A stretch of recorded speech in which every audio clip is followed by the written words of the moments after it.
Praise lord. Good morning. Yesu స్వరం కార్యక్రమానికి ప్రేమతో స్వాగతం.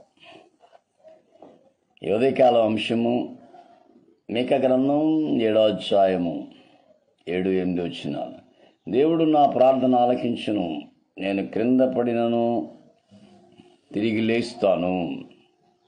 దేవుడు నా ప్రార్థన ఆలకించును, నేను క్రింద పడినను తిరిగి లేస్తాను. పిల్లరా గమనించాలి, చాలాసార్లు మన జీవితంలో మనం పడిపోయే స్థితికి వచ్చినప్పుడు ఏమైపోతాం, మా జీవితం ఏమైపోతాం, మేము పడిపోయాం, కూలిపోయాం, అయిపోయింది మా చరిత్ర, ఇంకెన్నాళ్ళు ఏం చేసిన లాభం లేదు అనుకున్న సమయంలో దేవుడు నిన్ను పట్టుకొని పైకి లేవనెత్తుతాడు.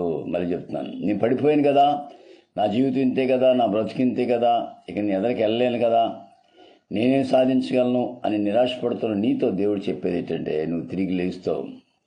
ఎందుకంటే నేను లేవనెత్తేవాడు దేవుడు, నేను పట్టుకొని లేవనెత్తేవాడు దేవుడు. గమనించాలి ప్రియుల, ఉదయకాలము ఎటువంటి పరిస్థితుల్లో నువ్వు పడిపోయినా దేవుడు లేవనెత్తాడు సంగతిని మర్చిపోద్దు.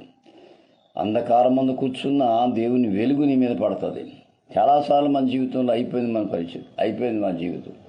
మనుషులు అనుకుంటారు, రకరకాలుగా అనుకుంటారు, వీళ్ళ పని అయిపోయింది, వీళ్ళ జీవితం ఇంతే, వీళ్ళ బ్రతికింతే, ఎన్నాళ్ళు చూసినా వీళ్ళు ఇలాగే ఉంటారు, వీళ్ళకి మార్పు రావట్లేదు అని చాలామంది చాలా రకాలుగా అనుకుంటారు. కానీ నిన్ను పైకి లేవనెత్తేవాడు ఒక ఆయన ఉన్నాడు, ఆయనే ప్రభువైన యేసుక్రీస్తు. లేపుతాడు ఆయన.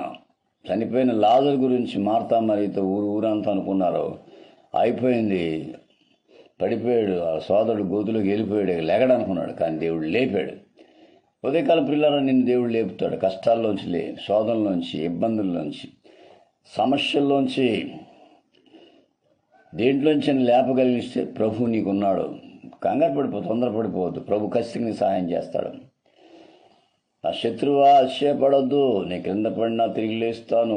నన్ను లేపేవాడు ప్రభు, నేను లేపేవాడు ప్రభు, నిన్ను ఆదరించేవాడు ప్రభు. మనుషులు ఎప్పుడు నీ వైపు చూస్తుంటారు. నువ్వు బాగుపడితే సంతోషించలేరు, నువ్వు ఆనందంగా ఉంటే సంతోషించలేరు, నువ్వు వృద్ధి చెందుతుంటే సంతోషించలేరు. వాడు చూపు నీ మీద ఉంటుంది, శత్రువు చూపు. ఇంకోటి ఏంటంటే, నువ్వు పడిపోయినప్పుడు మాత్రం వాళ్ళు బహుగా సంతోషిస్తారు. అయిపోయింది, భలే పడిపోయాడులే, అయిపోయింది, భలే జరిగిపోయిందిలే, అయిపోయింది, వీళ్ళ జీవితం ఇంతేలే, భలే జరిగిందిలే అని చాలామంది వారి దృష్టి మన మీద పెడతారు. కానీ వాడికి ఒకటి మాత్రం గుర్తులేదు, ఏంటి తెలుసా? తిరిగి దేవుడు లేపుతాడన్న సంగతి, తిరిగి వాళ్ళు మళ్ళా లేస్తారన్న సంగతి వాళ్ళకి తెలియదు. ఈ ఉదయకాలం ఏ స్థితిలో నువ్వు పడిపోయావు, కంగారు పడద్దు. పడిపోయిన నిన్ను ప్రభు తిరిగి లేపడానికి సిద్ధంగా ఉన్నాడు. దిగజారిపోయిన నిన్ను ప్రభు పైకి లేవనెత్తానికి సిద్ధంగా ఉన్నాడు. వీళ్ళ పని అయిపోయింది, వీళ్ళ జీవితం ఇంతే, ఇంకెదరికి వెళ్ళలేరు, వీళ్ళేం సాధించలేరు అనుకున్న సమయంలో దేవుడు తిరిగి నిన్ను పైకి లేవనెత్తాడు. ఉదయకాలం ప్రియులారా, ఒకవేళ నిరాశపడద్దు, తొందరపడద్దు, కంగారు పడద్దు. నిన్ను లేపైన ఒక ఆయన ఉన్నాడు, ప్రార్థన ఆలకిస్తాడు, నిన్ను పైకి లేపుతాడు. కాబట్టి మాటలు వింటున్న ప్రియ దేవుని బిడ్డ, నువ్వు ఎవరైనా సరే జ్ఞాపకం చేసుకో. నువ్వు కింద పడిపోయావు అనుకున్న సమయంలో, దిగజారిపోయిన సమయంలో దేవుడు ఖచ్చితంగా నిన్ను లేపుతాడు. అయిపోయిందిలే అనుకున్నారు దావీదు విషయంలో, కానీ తిరిగి దేవుడు బలపరిచాడు, బలమైన శక్తితో తిరిగి లేపాడు. యోబుగా పని అయిపోయింది అనుకున్నాడు, సాతాను అయిపోయింది అనుకున్నాడు, దేవుడు డబుల్ బ్లెస్సింగ్తో తిరిగి లేపాడు. యేసేపు పని అయిపోయింది అనుకున్నారు, యేసేపుని దేవుడు అత్యున్నతంగా ఆశీర్వదించాడు. యేసు ప్రభు పని అయిపోయింది అనుకున్నాడు, సాతాను గడు అయిపోయింది, ఇక సిలువే, ఇక మళ్ళీ లేదనుకున్నాడు. కానీ పునరుద్ధాన శక్తితో ప్రభు లేచినప్పుడు సాతాను అదిరిపోయాడు. నేను తిరిగి లేస్తాను నమ్మకం ప్రభుకు ఉంది, నీకుందా? ఈ మాటలు వింటే నీవు నిరాశపడిపోవద్దు. దేవుడు మళ్ళా నిన్ను లేవనెత్తాడు. ఏ స్థితిలో పడిపోయావు, ఏ స్థితి అయినా సరే, అది పాపంలో పడిపోయినా, రోగంతో పడిపోయినా, సమస్యలతో పడిపోయినా, ఇబ్బందుల్లో పడిపోయినా, అనారోగ్యంతో పడిపోయినా, ఎలా పడిపోయినా కంగారు పడవద్దు. నా జీవితం అయిపోయిందని నువ్వు అనుకోవద్దు. ప్రభు తిరిగి డబల్ శక్తితో నేను లేపడానికి సిద్ధంగా ఉన్నాడు, లేపుతాడు. పడిపోయింది కదా, నా జీవితం అయిపోయింది, నీ పాటలు పాడడానికి పనికిరాను, ప్రార్థన చేయడానికి పనికిరాను, నా జీవితం ఇంతే అని నువ్వు నిరాశపడవద్దు.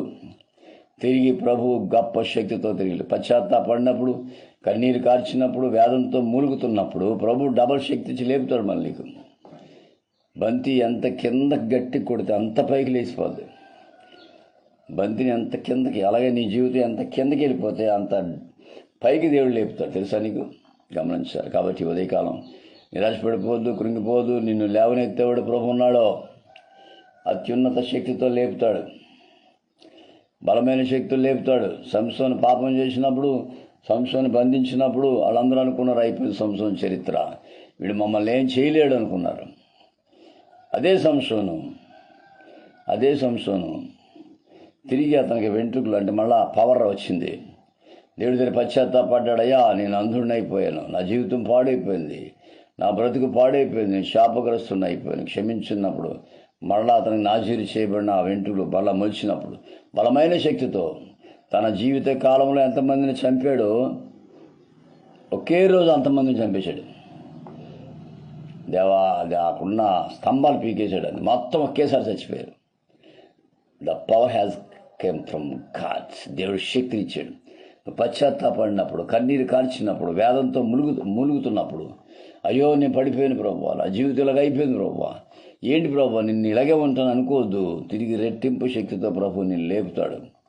బలమైన పవర్తో దేవుడిని లేపుతాడు, బహుబలంగా వాడుకుంటాడు. అయిపోయింది నా జీవితం, నిరాశపడిపోవద్దు. నేను కింద పడినా తిరిగి లేస్తాను, ఎందుకంటే నన్ను లేపేవాడు ప్రభు. కాబట్టి ఉదయకాలం నిరాశపడొద్దు. దేవుడు గొప్ప శక్తిని ఇవ్వబోతున్నాడు, అభిషేకంతో నింపబోతున్నాడు. దావీదు గురించి అనుకున్నారు, దావీదు పని అయిపోయింది. సంసోను అనుకున్నాడు, ఇక వీడు విజయం సాధించాలనుకున్నారు.